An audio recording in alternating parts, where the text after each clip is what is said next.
Doctor A P. Abdul Hakeem Azhari Ustad Kanthapuram ഉസ്താദിന്റെ മകനാണ്. അതുപോലെ തന്നെ SYSന്റെ സംസ്ഥാന സെക്രട്ടറിയാണ്. ഉസ്താദുമായിട്ട് മലയാളത്തിലെ ഒരു പ്രമുഖ ചാനലിൽ നടത്തിയ 34ഓളം മിനിറ്റ് ദൈർഘ്യമുള്ള ഒരു അഭിമുഖം മുഴുവനായിട്ട് കാണാനിടയായി. അതിലെ ഓരോ വാക്കുകളും വിലപ്പെട്ടതാണ്. ഉസ്താദ് പറയുന്ന ഓരോ കാര്യങ്ങളും. ഇത് ഞാൻ കുറച്ച് ദിവസങ്ങൾക്ക് മുമ്പ് ചെയ്തൊരു വീഡിയോ ആയിരുന്നു. അന്ന് എ.പി. ഉസ്താദിന്റെ മകൻ അബ്ദുൽ ഹക്കീം ഉസ്താദുമായിട്ട് റിപ്പോർട്ടർ ചാനലിൽ നടത്തിയ ഒരു അഭിമുഖം ഉണ്ടായിരുന്നു. അതിൽ ഒരുപാട് കാര്യങ്ങൾ പറഞ്ഞിരുന്നു. ഇപ്പോ നടന്നുകൊണ്ടിരിക്കുന്ന വിവാദം, എ.പി. ഉസ്താദ് പരസ്ത്രീ പുരുഷന്മാർ ഒരുമിച്ചിട്ടുള്ള വ്യായാമത്തെക്കുറിച്ച് പരാമർശം നടത്തിയതിനു ശേഷം ഒരുപാട് വിവാദങ്ങൾ നടന്നുകൊണ്ടിരിക്കുന്നുണ്ട്. ഈ സാഹചര്യത്തിൽ ഈ അഭിമുഖത്തിൽ അബ്ദുൽ ഹക്കീം അസരി പറഞ്ഞ വാക്കുകൾ വളരെ പ്രസക്തമാണ്. ഇവിടെ ഇതിൽ തന്നെ ചോദിക്കുന്നുണ്ട്, സ്ത്രീകളെ മത നിയമം പറഞ്ഞ് ഭീഷണിപ്പെടുത്തുന്നു പണ്ഡിതന്മാർ എന്നുള്ള അതിനുള്ള ആ ഉത്തരം ആദ്യം അതൊന്ന് കേൾക്കണം. നിർദ്ദിഷ്ടമായിട്ടുള്ള വസ്ത്രധാരണം ഇല്ലെങ്കിൽ നിനക്ക് നരകത്തിൽ പോകേണ്ടി വരും എന്ന് പറഞ്ഞ് ഭീഷണിപ്പെടുത്തുന്ന, അല്ലെങ്കിൽ അതിനെ ഭീഷണിപ്പെടുത്തുന്ന, നരകത്തിൽ പോകാൻ തന്നെ മരിച്ചതിന് ശേഷമുള്ള കാര്യം. അത് കാരണം ഭീഷണിപ്പെടുത്തുന്ന ആൾക്ക് സ്വർഗത്തിൽ പോകേണ്ടി എന്ന് പറഞ്ഞാൽ ഇതൊക്കെ സ്വാഭാവികമായിട്ടും ഒരു നിർബന്ധമാണല്ലോ, ഭീഷണിയാണല്ലോ. അല്ല, നിർബന്ധം എന്ന് പറയുന്നത് നിർബന്ധിക്കാൻ എന്തെങ്കിലും അധികാരം ഉണ്ടെങ്കിലല്ലേ. വേറൊരാൾ ഇപ്പൊ തുണി കൊടുക്കാതെ നടക്കുന്ന ജൈനമതക്കാർ നമ്മുടെ നാട്ടിലുണ്ട്. തുണി ഉടുക്കണം എന്നുള്ളതാണ് മറ്റുള്ളവരുടെ നിർബന്ധം എന്ന് വെച്ചിട്ട് ആരെങ്കിലും അവരെ കൊണ്ടുപോയി തുണി ഉടുപ്പിക്കുമോ? ജൈനമതത്തിന്റെ കാര്യത്തിൽ സ്വാഭാവികമായിട്ടും ഇസ്ലാമിക പണ്ഡിതന്മാർ ഇടപെടില്ല. മുസ്ലിം ജൈനമതത്തിന്റെ കാര്യത്തിൽ മനുഷ്യർ ഇടപെടും, അല്ലാതെ മുസ്ലിങ്ങൾ ഇടപെടുക എന്നുള്ളതല്ല പറയുന്നത്. ഇസ്ലാമിക പണ്ഡിതന്മാർ ചെയ്യുന്നത് മതത്തിനകത്തല്ല. മുസ്ലിം പണ്ഡിതന്മാർ ചെയ്യുന്നത് മതത്തിന്റെ നിയമം എന്താണ് എന്ന് പറഞ്ഞു കൊടുക്കുകയാണ്. അത് അവരുടെ ബാധ്യതയാണ്. ക്രിസ്തീയ മതത്തിന്റെ നിയമം എന്താണെന്ന് ക്രിസ്തീയ പണ്ഡിതന്മാർ പറഞ്ഞു കൊടുക്കണം. അത് ഹിന്ദു മതത്തിന് അങ്ങനെ ഒരു നിയമങ്ങൾ ഉണ്ടെങ്കിൽ അത് അവരും അത് പറഞ്ഞു കൊടുക്കേണ്ടതാണ്. അപ്പോഴല്ലേ മനുഷ്യർ മതമനുസരിച്ച് പറഞ്ഞു കൊടുക്കാം. പക്ഷേ അത് സ്വാഭാവികമായിട്ടും നിങ്ങൾ അത് അനുശാസിച്ചുകൊള്ളണം. അല്ലെങ്കിൽ എന്ത് ചെയ്യും? ഭീഷണിപ്പെടുത്തുന്നാൽ അല്ലെങ്കിൽ എന്ത് ചെയ്യുന്ന സമൂഹ മാധ്യമങ്ങളിലൊക്കെ പലതരത്തിലുള്ള പ്രചരണങ്ങൾ ഉണ്ടാവാറുണ്ടല്ലോ. നിങ്ങൾ ഇങ്ങനെ വസ്ത്രം ധരിച്ചില്ലെങ്കിൽ ഞാൻ എന്നെ ശരിയാക്കി കളയുന്നു, അങ്ങനെ അവർ പറഞ്ഞിട്ടുള്ള. അല്ല, അങ്ങനെ പറയുന്നവരോടുള്ള ഇല്ല, ഭീഷണി ഉണ്ടെന്നത് ഉണ്ടാക്കുകയാണ്. നമ്മൾ പലപ്പോഴും ഇല്ലാത്ത കാര്യങ്ങളെ പെരുപ്പിച്ചുണ്ടാക്കുകയാണ് ചെയ്യുന്നത്. വളരെ വ്യക്തമാണ് പറഞ്ഞത് അല്ലേ. ഒരിക്കലും മതനിയമം പറഞ്ഞ് ഭീഷണിപ്പെടുത്തല്ല.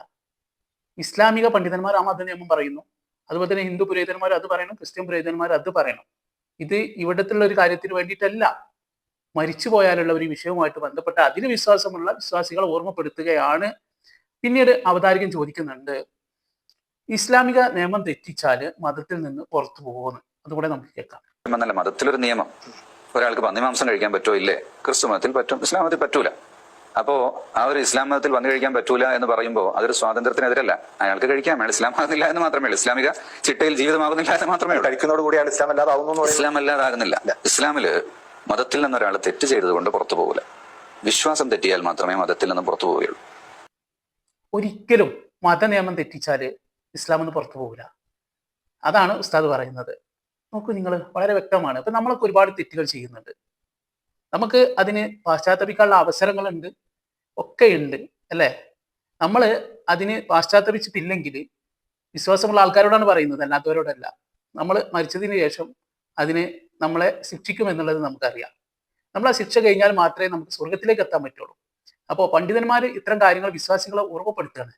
അത് മാത്രമേ, അത് വിശ്വാസമുള്ളവർക്ക് ബാധകം, അല്ലാത്തവർക്ക് മാറ്റിപ്പോവാം എന്ന് മാത്രമേ ഉള്ളൂ ഈ വിഷയത്തിൽ നമ്മളൊക്കെ കരുതേണ്ടത്. അത് വലിയൊരു വിവാദമായിട്ട് ഇങ്ങനെ കൊണ്ടുവരികയാണ്.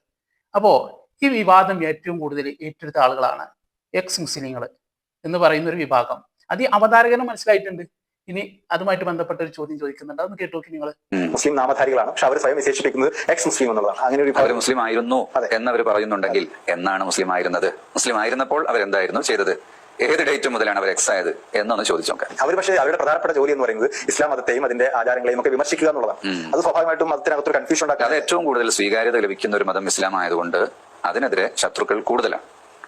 അപ്പോ അത് പുറമേ നിന്ന് ഇസ്ലാമിനെ എതിർക്കുന്ന ആളുകൾ വരാതിരിക്കുമ്പോൾ പിന്നെ 1400 വർഷമായിട്ടും ഇതുവരെയും മേൽപോട്ട് മാത്രം പോയിക്കൊണ്ടിരിക്കുന്ന ഒരു മതം. ഏത് തരത്തിലുള്ള ഭൗതികമായ ആക്രമണങ്ങളോ ആത്മീയമായ ആക്രമണങ്ങളോ ചിന്താപരമായ ആക്രമണങ്ങളോ എന്ത് തന്നെ ഉണ്ടായിട്ടും ഇസ്ലാം റെലവന്റ് ആയിട്ട് അതേ ആശയത്തിൽ തന്നെ നിന്നുകൊണ്ട് ആരാധനയ്ക്കും മറ്റു ആചാരങ്ങൾ ജീവിതത്തിൽ പകർത്താനും ആളുകൾ വർദ്ധിച്ചുകൊണ്ടിരിക്കുക. അപ്പൊ പിന്നെ ഞങ്ങളൊക്കെ ഇതിന്റെ ഉള്ളിലായിരുന്നു എന്ന് പുറമേ നിന്ന് പറയുന്നതല്ലാതെ ഇവർ എപ്പോഴാണ് എക്സ് ആയത് എന്ന് അവർ വ്യക്തമാക്കണം. അതിനു മുമ്പ് അവർ എങ്ങനെയായിരുന്നു ജീവിച്ചത് എന്നും പറയാം. വിമർശനങ്ങൾ എങ്ങനെയാണ്? അത് വളരെ വ്യക്തമായിട്ട് തന്നെ പറഞ്ഞു അല്ലെ. കാര്യങ്ങൾ ഇപ്പൊ നടന്നുകൊണ്ടിരിക്കുന്നത് എന്താണ്? അത് ഇതാ മുൻകൂട്ടിയിട്ട് തന്നെ ഇതാ ഇവിടെ ഇവർക്ക് അഭിമുഖം കൊടുത്തതിൽ അബ്ദുൽ ഹക്കീം ഉസ്താദ് പറഞ്ഞിട്ടുണ്ട്. ഈ മതത്തിനെതിരെ വരുന്ന വിമർശനങ്ങൾ അധികവും മുന്നിൽ നിൽക്കുന്നത് ഇത്തരത്തിലുള്ള ആളുകളായിരിക്കും. നോക്കൂ നിങ്ങൾ, അതുകൊണ്ടല്ലേ ജനൻ TV വരെ അത്ര ആൾക്കാരെ വിളിച്ചുകൊണ്ട് ഇതിൽ കുത്തിത്തിരിപ്പുണ്ടാക്കാൻ ശ്രമിച്ചുകൊണ്ടിരിക്കുന്നത്. വളരെ വ്യക്തമല്ലേ കാര്യങ്ങൾ. ഇപ്പൊ ഈ എ.പി. ഉസ്താദിനെതിരെ ഈ വിഷയത്തിൽ രംഗത്ത് വന്നതിൽ മുൻപന്തിയിൽ നിന്നതാരാ? മറ്റുള്ള മതക്കാരുണ്ടായിരുന്നു ആ ചർച്ചയിൽ? മറ്റുള്ള പുരോഹിതന്മാരുണ്ടായിരുന്നോ? ഇല്ലല്ലോ. നമ്മൾ രാഷ്ട്രീയപരമായിട്ടൊരു വിഷയങ്ങൾ ഉണ്ടാകുമ്പോൾ ഇവർ ചർച്ചയ്ക്ക് വിളിക്കുമ്പോൾ ആ രാഷ്ട്രീയത്തിന്റെ എതിരായിട്ടുള്ള ഒരാളെ നമുക്ക് കാണാൻ പറ്റും മറുഭാഗത്തു നിന്നുള്ള. പക്ഷെ ഇത്ര ഒരു വിഷയം വന്നപ്പോൾ, ഒരു ഇസ്ലാമിന്റെ കാര്യം വന്നപ്പോൾ ഒരു ഹിന്ദു പുരോഹിതനാണ് വിളിച്ചത്. നമ്മൾ കണ്ടോ? ഇല്ലല്ലോ. അവർ ഒരിക്കലും ഇസ്ലാം മതത്തിനെതിരല്ല. ഹിന്ദുക്കളാവട്ടെ മറ്റു മതക്കാരാവട്ടെ, മതങ്ങൾ പരസ്പരം സൗഹാർദ്ദത്തോടെ ജീവിക്കുന്ന ആളുകളാണ്. അത്തരം കാഴ്ചകളാണ് നമ്മൾ കാണുന്നത്. നമ്മുടെ ഇടയിൽ ഭിന്നിപ്പുണ്ടാക്കുന്നത് ഇത്തരം മതമില്ലാത്ത ആളുകളാണ്. ഇപ്പോൾ മുസ്ലിങ്ങളുടെ ഇടയിൽ ഭിന്നിപ്പുണ്ടാക്കാൻ വേണ്ടിയിട്ടാണ് എക്സ് മുസ്ലിം എന്ന പേരിൽ പല ആൾക്കാരും രംഗത്ത് വന്നിട്ടുള്ളത്. അത് വളരെ വ്യക്തമാണ്. അതെന്താണ് വരാനുള്ള കാരണമെന്നും ഉസ്താദ പറഞ്ഞു, അല്ലെ? തുടങ്ങുമ്പോഴേ വിമർശനങ്ങളുണ്ട്. അപ്പൊ വിമർശനങ്ങളുള്ളത് തന്നെ ഇതൊരു സ്വീകാര്യോഗ്യമായ മതമാണ് എന്നതിന്റെ തെളിവാണ്. അതിന് ഭീഷണിയുടെ ആവശ്യമില്ല. അതിന് ക്വാളിറ്റി ഉള്ളതിനാണ് ഡ്യൂപ്ലിക്കേറ്റ് ഉണ്ടാവുക.